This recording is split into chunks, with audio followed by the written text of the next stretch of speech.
Hello అండి, అందరికీ నమస్కారం. మన ఆహారామృతం ఛానల్కు స్వాగతం. ఈరోజు మనం పశ్చిమ గోదావరి జిల్లాలోని వశిష్ఠ గోదావరి తీరాన వెలిసిన అత్యంత శక్తివంతమైన క్షేత్రం యలమంచిలి గ్రామ దేవత అయిన శ్రీ మూల స్థానేశ్వరి అమ్మవారి విగ్రహ ప్రతిష్టాపన రీసెంట్గా జరిగిన విషయం తెలిసిందే. ఈ విగ్రహం ప్రతిష్ఠించిన రోజు వైజాగ్ బుజ్జిగారు గోమాతను దానం చేయడం ఎంతో విశిష్టమైనది. హిందూ ధర్మంలో గోదానం అత్యంత పవిత్రమైనదిగా పరిగణించబడుతుంది. అమ్మవారి సన్నిధిలో గోమాతను సమర్పించడం అనేది గ్రామానికి భక్తుల శుభం చేకూరుస్తుందని నమ్ముతారు. భక్తికి హద్దులు లేవని నిరూపిస్తూ వైజాగ్ బుజ్జిగారు మన యలమంచిలి మూల స్థానేశ్వరి అమ్మవారికి గోమాతను దానం చేశారు.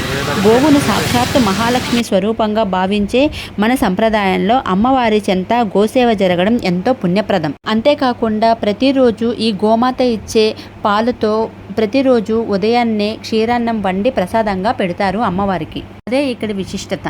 ఇకపోతే అమ్మవారి గురించి యలమంచిలి గ్రామస్తులకు అమ్మవారు కొంగు బంగారం. ఈ క్షేత్రానికి వందల ఏళ్ల చరిత్ర ఉంది. ఈ ఊరికి మూలమైన శక్తిగా, స్థానాన్ని కాపాడే దేవతగా అమ్మవారు మూల స్థానేశ్వరి అని పిలువబడుతుంది.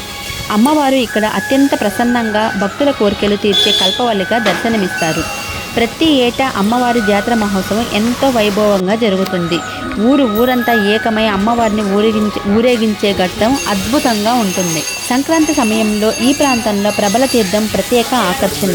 అమ్మవారి ప్రభను అత్యంత భక్తి శ్రద్ధలతో అలంకరిస్తారు. అంతేకాకుండా ఇక్కడ ఈ అమ్మవారికి గాజుల అలంకరణ, అలాగే కుంకుమార్చన ఇష్టంగా జరుపుతారు. ఇకపోతే దేవీ నవరాత్రుల్లో అమ్మవారు రోజుకో అలంకారంలో భక్తులకు దర్శనమిస్తారు.